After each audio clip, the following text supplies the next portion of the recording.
Hi everyone, I'm Martin and welcome to another MH Runners Club coaching talk. Today I'm going to be talking about how to fuel your marathon during the race itself.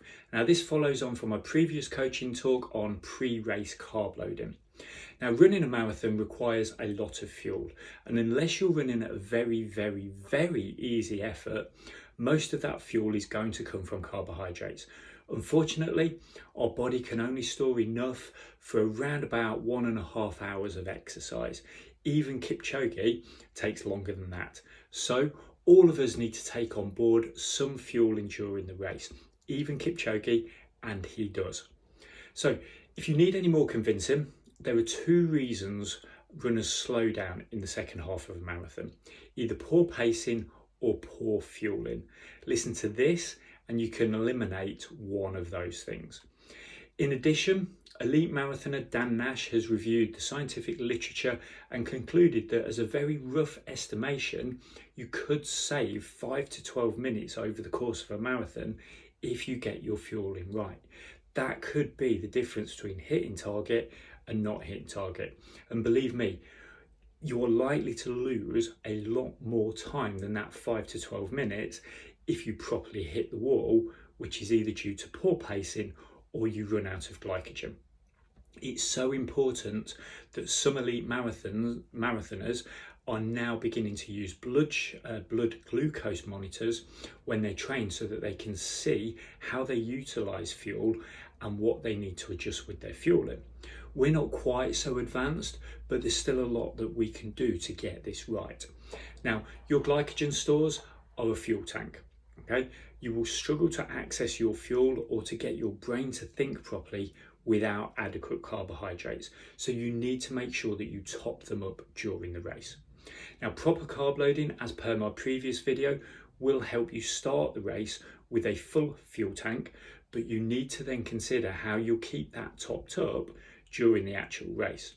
You also need to practice this. It takes practice to eat and digest on the run, and sport-specific products can be very concentrated.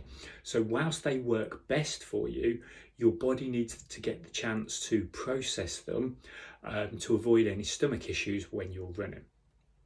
So how much do you actually need?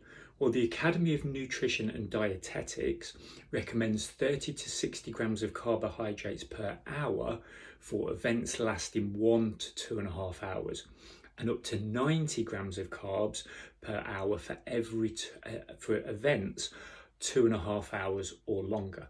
Now, it's unlikely many of us here will be aiming for a sub 2:30 marathon. So therefore you should be looking to get as close to 90 grams an hour as possible. And again, this does take practice. Now, sport-specific nutrition products are probably your best option, okay? They are designed to be consumed on the run, they're easy to carry, and they work quickly. Drinks are absorbed quicker and they hydrate as well, but they are a pain to carry. And most runners will struggle to chew real food in a marathon whilst they're running. So therefore, gels are the most common, but not the only sport-specific solution. The average gel contains 20 to 25 grams of carbs, although you can now buy super gels that contain 40 grams of carbs.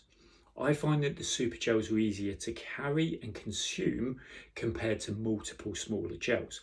If I'm having a 40 gram gel, then that's the equivalent of 220s. So it's a lot easier to carry 140 than 220s with how many you'll need throughout the race. Now, key tips for fueling during the race are: aim for 60 to 90 grams of carbs per hour. Start early in the first 30 minutes after you start the race, okay? Don't wait until an hour, 2 hours, until you're feeling tired. Start early. Fuel at regular intervals and sip, don't gulp. Whether that is gels or drinks, take them on a little bit at a time.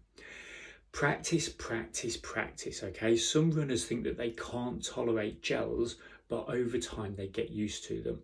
You can't prove that something either works or it doesn't work by only trying it once.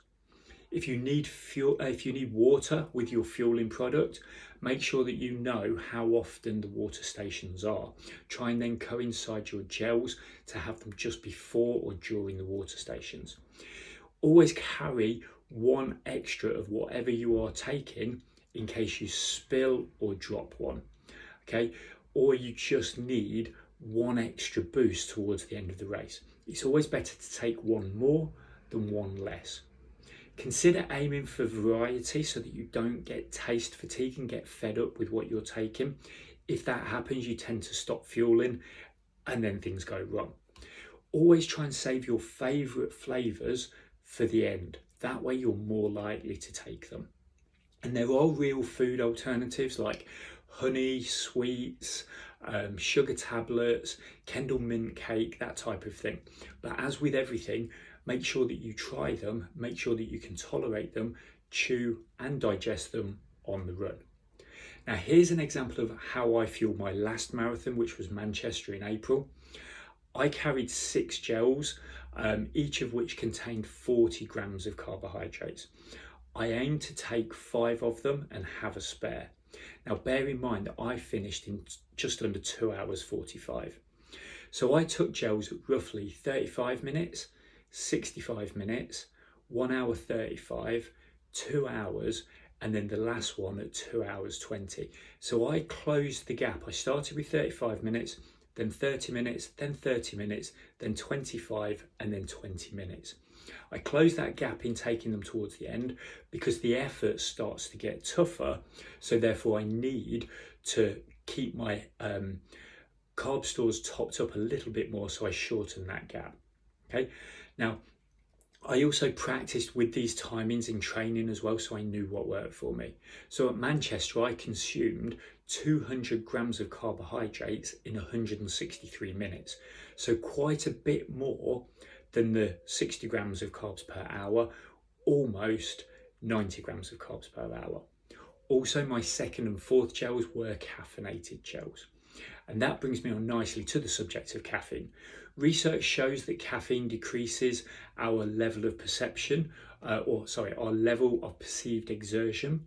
So take on board some caffeine and your marathon should feel easier. Now, it won't feel easy, but it shouldn't get as hard. The level of caffeine will depend on what you're used to taking and what you can tolerate on a normal day. Now, this is a case again of careful trial and error during your training. It's certainly not one to just throw in on marathon day for the first time. It's worth keeping a log of all of the food and drink that you consume on the run so that you can reflect on what works and what doesn't work for you.